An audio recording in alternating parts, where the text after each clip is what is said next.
نحمده ونصلي على رسوله الكريم أما بعد فأعوذ بالله من الشيطان الرجيم بسم الله الرحمن الرحيم 5 دسمبر 2021۔ یہ کتاب PATF اسلامک انفو کی جانب سے ریکارڈ کی جا رہی ہے۔ کتاب کے مصنف ہیں حکیم الامت مفتی احمد یار خان نعیمی رحمۃ اللہ علیہ۔ اس کتاب کے کل صفحات 40 ہیں۔ یہ فوزیہ کی آواز ہے۔ اس کتاب کی کئی فصلیں ہیں، آئیے پہلی فصل سے سنتے ہیں۔ مقدمہ۔ تفسیر نعیمی، مصنف حکیم الامت مفتی احمد یار خان نعیمی رحمۃ اللہ علیہ، ناشر قادری پبلشرز، منظور منزل 42 اردو بازار لاہور۔ اس میں چند فصلیں ہیں۔ پہلی فصل صفحہ نمبر 3، لفظ قرآن کے معنی اور اس کی وجہ تسمیہ۔ لفظ قرآن یا تو قرأ سے بنا ہے یا قرات سے یا قرنن سے۔ تفسیر کبیر پارہ نمبر 2۔ قرأ کے معنی جمع ہونے کے ہیں۔ اب قرآن کو قرآن اس لیے کہتے ہیں کہ یہ بھی سارے اولین اور آخرین کے علوم کا مجموعہ ہے۔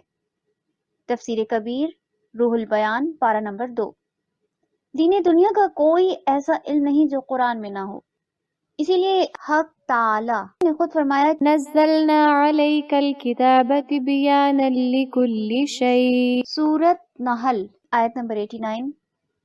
نیز یہ صورتوں اور آیتوں کا مجموعہ ہے اور یہ تمام بکھروں کو جمع کرنے والا ہے۔ دیکھیے، ہندی، سندھی، عربی، عجمی لوگ، ان کی لباس، طعام، زبان، طریقہ زندگی سب الگ تھلگ تھا۔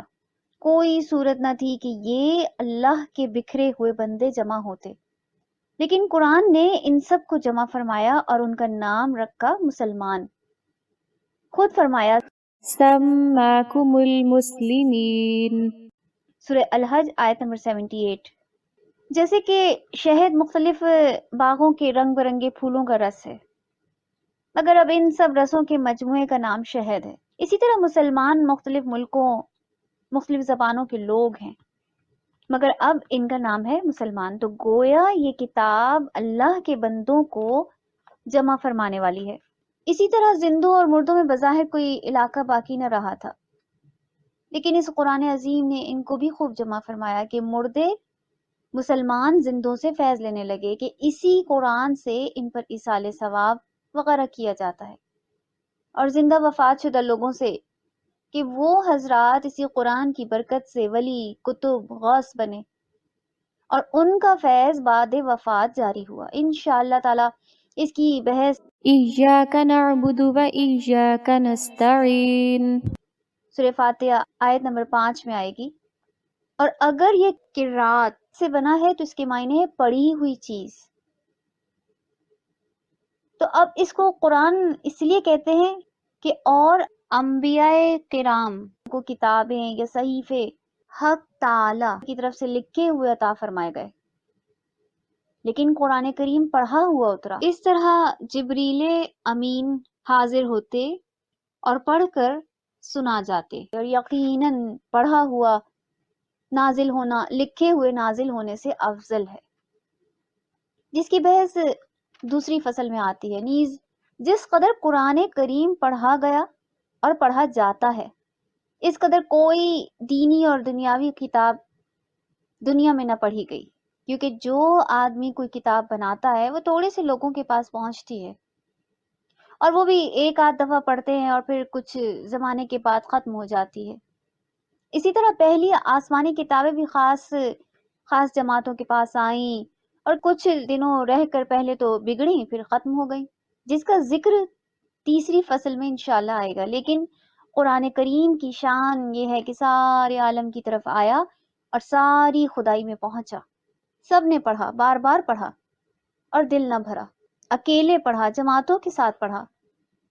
اگر کبھی تراویح کی جماعت یہ شبینہ دیکھنے کا اتفاق ہو تو معلوم ہوگا کہ اس عظمت کے ساتھ کوئی کتاب پڑھی ہی نہیں گئی، اور پرلطف بات یہ ہے کہ اس کو مسلمان نے بھی پڑھا اور کفار نے بھی پڑھا۔ لطیفہ، ایک بار رام چندر آریہ نے حضرت صدر الافاضل رحمت اللہ تعالی علیہ سے عرض کیا کہ مجھے قرآن کے 14 پارے یاد ہیں، بتائیے آپ کو میرا وید کتنا یاد ہے؟ حضرت موصوف نے فرمایا یہ تو میرے قرآن کا کمال ہے کہ دوست دشمنوں کے سینے میں بھی پہنچ گیا، تیرے وید کی یہ کمزوری ہے کہ دوستوں کے دل میں بھی گھر نہ کر سکا، اور بقول تمہارے دنیا میں وید کو آئے ہوئے کروڑوں برس ہو چکے لیکن ہندوستان سے آگے نہ نکل سکا، مگر قرآن چند صدیوں میں تمام عالم میں پہنچ گیا۔ اور اگر یہ قرنن سے بنا ہے تو قرنن کی معنی ہے ملنا اور ساتھ رہنا۔ اب اس کو قرآن اسی لیے کہتے ہیں کہ حق اور ہدایت اس کے ساتھ ہے، نیز اس کی صورتیں آیتیں ہر ایک باز کے ساتھ ہیں، کوئی کسی کی مخالف نہیں۔ اس میں عقائد اور اعمال میں اخلاق، سیاسیات، عبادات، معاملات تمام ایک ساتھ جمع ہیں۔ نیز یہ مسلمان کے ہر وقت ساتھ رہتا ہے، دل کے ساتھ، خیال کے ساتھ، ظاہری اعضاء کے ساتھ اور باطنی عضو کے ساتھ دل میں پہنچا۔ اس کو مسلمان بنایا، ہاتھ پاؤں، ناک، کان وغیرہ کو حرام کاموں سے روک کر حلال میں مشغول کر دیا۔ غرض یہ کہ سر سے لے کر پاؤں تک کے ہر عضو پر اپنا رنگ جما دیا۔ پھر زندگی میں ہر حالت میں ساتھ، بچپن میں، جوانی میں ساتھ، بڑھاپے میں ساتھ، پھر ہر جگہ ساتھ رہا، تخت پر ساتھ، تختے پر ساتھ، گھر میں، مسجد میں، آبادی میں، جنگل میں، سوتے میں، جاگتے میں، مصیبت میں، آرام میں، سفر میں، حضر میں، قرضے کے ہر حال میں ساتھ، پھر مرتے وقت ساتھ کے پڑھتے اور سنتے ہوئے مرے۔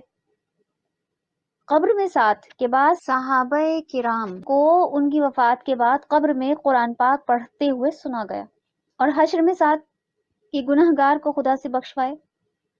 پل صراط پر نور بن کر مسلمان کے آگے آگے چلے اور راستہ دکھائے اور بتائے، اور جب مسلمان جنت میں پہنچے گا تو فرمایا جائے گا کہ پڑھتا جا اور پڑھتا جا۔ غرض یہ کہ یہ مبارک چیز کبھی بھی ساتھ نہیں چھوڑتی۔ اس کا دوسرا نام فرقان بھی ہے۔ یہ لفظ فرق سے بنا ہے، اس کے معنی ہے فرق کرنے والی چیز۔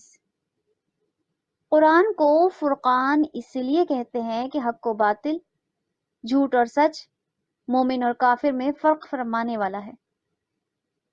قرآن بارش کی مثل ہے۔ دیکھیے کسان زمین کے مختلف حصوں میں مختلف بیج بو کر چھپا دیتا ہے، کسی کو پتہ نہیں لگتا کہ کہاں کون سا بیج بویا ہوا ہے، مگر بارش ہوتے ہی جو بیج دفن تھا وہاں وہی پودا نکل آتا ہے۔ تو بارش زمین کے اندرونی تخم کو ظاہر کرتی ہے۔ اسی طرح رب تعالیٰ نے اپنے بندوں کے سینوں میں ہدایت، گمراہی، سعادت، شقاوت، کفر اور ایمان کے مختلف تخم امانت رکھے۔ نزول قرآن سے پہلے سب یکساں معلوم ہوتے تھے۔ صدیق کو ابو جہل، فاروق کو ابو لہب میں فرق نظر نہیں آتا تھا۔ قرآن نے نازل ہو کر کھرا اور کھوٹا علیحدہ کر دیا، صدیق کا ایمان، زندیق کا کفر ظاہر فرما دیا، لہٰذا اس کا نام فرقان ہوا، یعنی ان میں فرق ظاہر فرمانے والا۔ قرآن کے کل 36 نام ہیں جن کی تفصیل انشاءاللہ تعالی شروع سورہ بقرہ ذَلِكَ الْكِتَابُ لَا رَيْبَ فِيهِ سورہ البقرہ آیت نمبر 2 میں بیان کی جائے گی۔